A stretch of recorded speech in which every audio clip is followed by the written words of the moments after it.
So today I would like to start by reading practice 3. This is just the core practice, and I'm going to change it a little bit. So practice 3 states, to consciously recognize the power of God's presence at work in our lived experience, the lives of others, and the stories of the places we live. And I just wanted to shift it a little bit because this day is a little bit about worldview, and we're really working on worldview as one of our core practices or focuses. And so I wanted to say that to restate this practice as to consciously recognize the power of worldview at work within our lived experience, the lives of others, and the stories of the places we live. So I have felt a call to the land back movement for more than a decade now, and that has evolved in a ton of different ways. It's been a long, slow, amazing process. And I just wanted to start by saying that to be engaged in land back is a daily spiritual practice of shifting worldviews.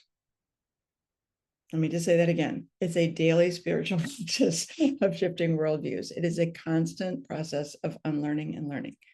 For example, there are constant language shifts anytime I talk about this, from land as property to land as relative or as sacred, from ownership to familial mutual care and interdependence. A language shift from giving land back to land return. All that language is the former of those sentences is so deeply embedded into our worldview and into our language structure. I'm just catching myself all the time. But that's part of the practice, is just to catch myself on the language and shift. And that is part of worldview shift. So I'm going to tell the story of last Saturday. It was a big day, 2 interrelated events, both related to land back. And it is the story of self, us, and now all in one. So last Saturday was the NAYA powwow. NAYA is the Native American Youth and Family Center. And at that powwow, one of the pieces they do is that they take the opportunity to honor community members they make these honoring necklaces all throughout the year, and they honor various community members that have contributed in some way to the community. Last Saturday was also one of the days of our Oregon Synod Council retreat. Now, I, for the last almost year, have been part of a team that's been helping to shape and support a discernment process that the council is doing to discern the future of the land of the former Bethany Lutheran Church, which is a congregation that closed last November. That land happens to be in this exact same neighborhood, the Cully neighborhood, that NAYA is in, less than 2 miles away. In fact, the rough area that we call the Cully neighborhood historically was a Chinook village called near Chokiku. And if you were at the powwow, you'll notice that that's the name of that land. And so that's the name of the powwow. It's the return to near Chokiku. So if you can imagine the built environment totally dissolving, we could think of that whole area that includes NAYA, that includes the Bethany land, and everything in between as near Chokiku. So the timeline of the day kind of went like this. So from 1 to 3, the powwow started at 1. From 1 to 3, the Oregon Synod Council went to the powwow to participate in it, which was wonderful. So I was, working, trying to get people connected and introduce them to Oscar Arana, who's the CEO at NAYA right now. Then that was from 1 to 3. Then from 3:30 to 5, I went with the Synod Council to the Bethany land.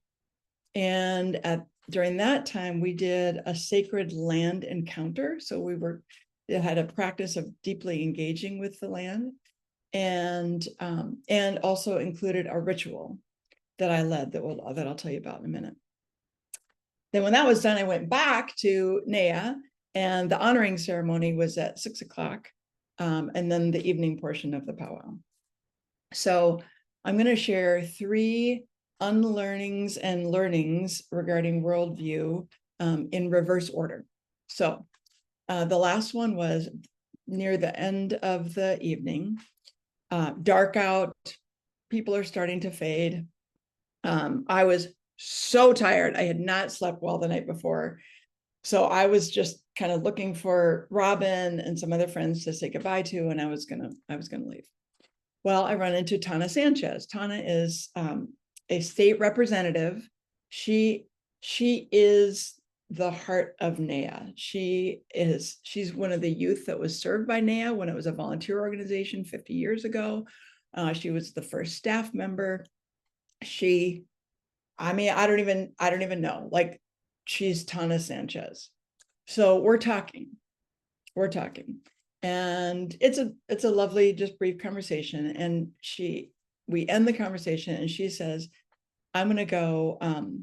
I need to go clean up." And I was so tired, and I was going to go say goodbye to Robin, that I said, "It's been great talking with you." And then I went to find Robin. And afterwards, I realized I still do not understand, and I still do not see myself as participating in the community. Because had I would have said, "Oh, let me help. I'll help clean up." But I didn't, because there was still that part of myself that felt separate. Okay, a learning. I will do things differently every next time that comes up. Second, when I invited people to this honoring ceremony, how I understood it at first was that it was the Native community honoring non-Native community members for their work, for their contributions to the Native community. So I get to the honoring ceremony, and there's like 40 people honored, and it's everybody. It's staff, Native staff members, it's other Native members of the community, it's non-Native members, it's just everybody. It's just like such a beautiful, diverse honoring of the community. And I thought, and then it was just like, oh my gosh, how could I think that could be separated, first of all, right? Like, what are they going to do? Like, what's your blood quantum? I mean, it's insane, right? And if you think about the trauma associated with that, it's just crazy. And yet, there it was. It was the old worldview. There's them and there's us. And I'm us and they're them. And it was just this extraordinary opportunity to help shift that in me, right? No. It's all us. It's all us. So the last part of the story is gives me a little bit of hope, because I feel like I had a little bit of the seeds of that that worldview in me. It's just not fully taken root yet. So back up, and now we're back at the Bethany land encounter and the ritual. So the deal is that that I knew for the Synod Council comes from all over the state. I knew for most of them, this would be the first and last time they would ever be at that building, ever be in that place on that land, even as they are making the decision, they're doing the discernment. So in the closing ritual, I'll just read some of what I wrote here. I said, so in this closing ritual, we'll begin by lighting a candle to honor all those who have called this sacred land home. So everyone from the beginning of time, all the way through the Danish Bethany Lutheran congregation, the settlers, to all the building users, everyone who has called that land home, lit a candle.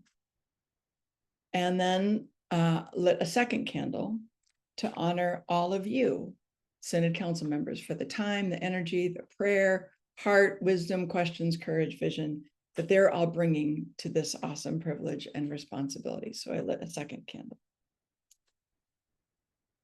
And then I acknowledge that at some point, you, the council, will be making a decision, and this sacred space, this land and this building will be stewarded by someone else, and something new will happen here, and we do not know what. So then I opened up a space for people to share their feelings about that. And then I invited 2 people to come forward and to take those 2 candles, the stories of all the people from the beginning of time who have called that land home, and the Synod Council, and I invited them to light, like a unity candle at a wedding you sometimes see, right? To light a candle in the center. And I closed with this, that honestly, it's like making me tear up now. And it ended up being just an extremely powerful moment for this council. I said, the lighting of this candle is to honor the fact that we all are now part of this sacred land story of this space. It is one story now. Our relationship with this place, this land, this history, the Bethany congregation, and the future stewards will go on because of your participation in this discernment process. When anybody tells the story of this little piece of sacred land on the corner of 37th and Northeast Skidmore, the Oregon Synod Council will be part of that story. And in a nutshell, that's the worldview shift. We are part of the story. We're part of every story. We're part of every story. We are part of the sacred land story. We're a part of Indigenous story. We are part of the story. And the shift is to own that in all the ways that means, all the unlearning that has to happen, all the learning that has to happen, to see ourselves as deeply, deeply part of the story and part of the community. And I hope that means minimally that every one of us will stay and clean up after every event that we're ever part of. Okay, that's my story.